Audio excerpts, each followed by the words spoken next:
Picture this. A pile of dishes has been sitting in the sink for 4 days. You know they're there. You walk past them every single morning. You think about them while you're lying in bed at night. You have, at minimum, 17 internal conversations with yourself about doing them. And yet, there they sit. Day 5 arrives. The pile has somehow grown. And the strangest part isn't that you haven't done them. It's that you genuinely cannot explain why. Now here's what most people think when they see someone living in clutter, surrounded by unwashed laundry and surfaces they haven't seen in weeks. They think, lazy, unmotivated, doesn't care, maybe a bit chaotic. And if you're the person living in the mess, you've probably thought those things about yourself too, maybe more harshly than anyone else would dare say out loud. But psychology tells a completely different story, and once you understand it, the dishes in the sink stop being evidence of your failure and start being a window into something much more interesting about how your mind actually works. So let's talk about what's really going on, because most people, including most of the people living inside these situations, genuinely don't understand it. The first thing to know is that for many people, the inability to clean isn't about laziness, it's about paralysis. And those two things look identical from the outside, but feel completely different from the inside.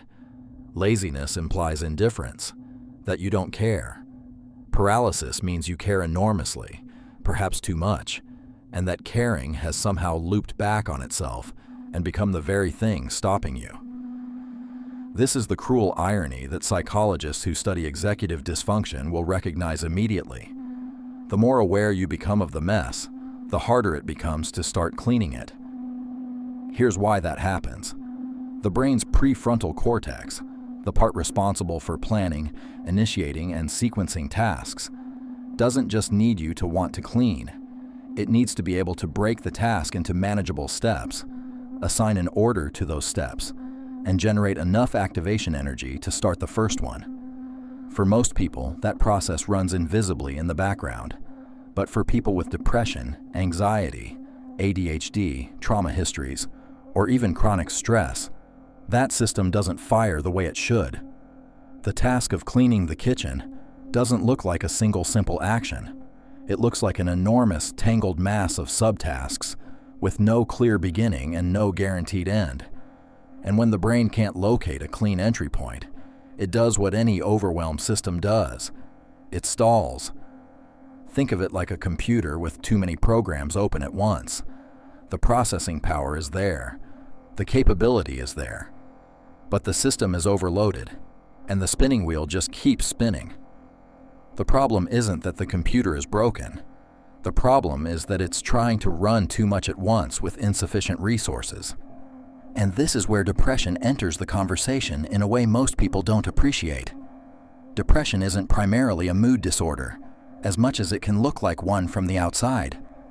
At its neurological core, depression involves a significant reduction in dopamine, the neurotransmitter responsible not just for pleasure, but for motivation, initiation, and the ability to anticipate reward. When your dopamine system is depleted, you don't just feel sad, you lose the capacity to begin. The dishes aren't just dishes, they require you to stand up, walk to the sink, fill it with water, find the soap, work through the stack, drain it, dry your hands, and put things away. That sequence to a brain running on depleted dopamine doesn't feel like 5 minutes. It feels like climbing a mountain in wet cement. And the worst part is that the mountain doesn't get smaller the longer you look at it. It gets larger. There's also something researchers call demand avoidance, a pattern seen particularly in people with anxiety and certain neurodevelopmental profiles where the perceived demand of a task, especially a task you've been telling yourself you should do, activates an automatic resistance response. The moment a task becomes a should, something in the brain's autonomic system quietly rebels. It's not conscious, it's not petty, it's a protective mechanism gone slightly sideways, the mind trying to preserve a sense of agency by refusing the tasks that feel most imposed. And of course, the more you tell yourself you really should clean the bathroom, the more entrenched the resistance becomes. The nagging voice, Because shame is doing an enormous amount of work in this story, and rarely gets the credit it deserves. When a person lives in clutter for an extended period, they typically develop a deeply uncomfortable relationship with their own space. The mess stops being just a practical problem and becomes a reflection of something they believe about themselves. I'm the kind of person who lives like this. Other people manage their lives. I can't even do this basic thing. And once that belief takes root, something deeply counterintuitive happens. The mess becomes harder to clean, not easier.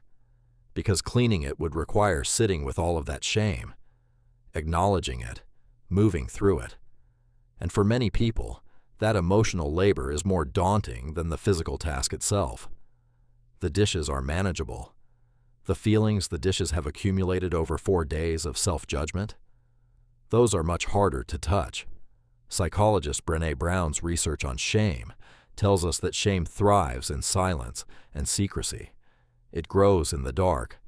And a messy house, one you never invite anyone into, one you close the curtains on, one you feel a spike of anxiety just thinking about, is shame's ideal environment. The isolation reinforces the belief that you are uniquely broken, uniquely incapable, in a way no one else would understand. There's another layer to this that almost nobody talks about, and it connects directly to nervous system regulation. For some people, especially those with histories of trauma, chronic stress, or emotional neglect, physical environment and internal emotional state are far more tightly connected than they are for the average person. A disordered environment can feel actively threatening to a dysregulated nervous system. Not threatening in the way you'd think, not motivating, not urgent. Threatening in the way that produces freeze responses. When the nervous system is in a chronic state of low-level alert, cleaning doesn't just feel like work. It feels like one more demand on a system that is already operating at capacity. The body won't let you do it because the body is in survival mode, and survival mode has no interest in laundry. There's also something worth saying about the connection between external chaos and internal chaos. For some people, a cluttered space is the only environment that matches how they feel inside. Not consciously chosen, not intentional. But when your internal world is turbulent and overwhelming, stepping into a clean, ordered space can feel profoundly dissonant, almost threatening in a quiet way, like wearing the wrong skin. The mess, paradoxically, can feel like the only honest representation of the internal experience, and cleaning it would require believing on some level that you deserve order, that you deserve the calm a clean space provides. And for people who have learned, through childhood, through loss, through long years of self-criticism, that they don't quite deserve that, the pile of dishes is almost an act of unconscious self-consistency. None of this is to say that the mess is fine, or that it doesn't matter, or that nothing can be done. It absolutely can. But the path through is not the one that starts with, just do it, or you just need to try harder. That path leads directly into the shame loop and produces, at most, one frantic cleaning session followed by a longer period of paralysis. The path that actually works tends to start somewhere different. It starts with understanding that this is not a character flaw. It is a symptom of an overwhelmed nervous system, a depleted brain, a self that has been running without enough support for a very long time. And symptoms, unlike character flaws, can be addressed gently, specifically, with the right tools and the right compassion. The next time you walk past those dishes and feel the familiar wave of self-contempt, I'd invite you to try something different, not to force yourself into action, not to deliver another internal lecture, just to get curious. To ask, what is my brain trying to protect me from right now? What would it mean, emotionally, to start? Because somewhere in the answer to that question is the real beginning, not of cleaning, but of understanding yourself in a way that eventually makes the cleaning possible. If this landed somewhere true for you, drop it in the comments.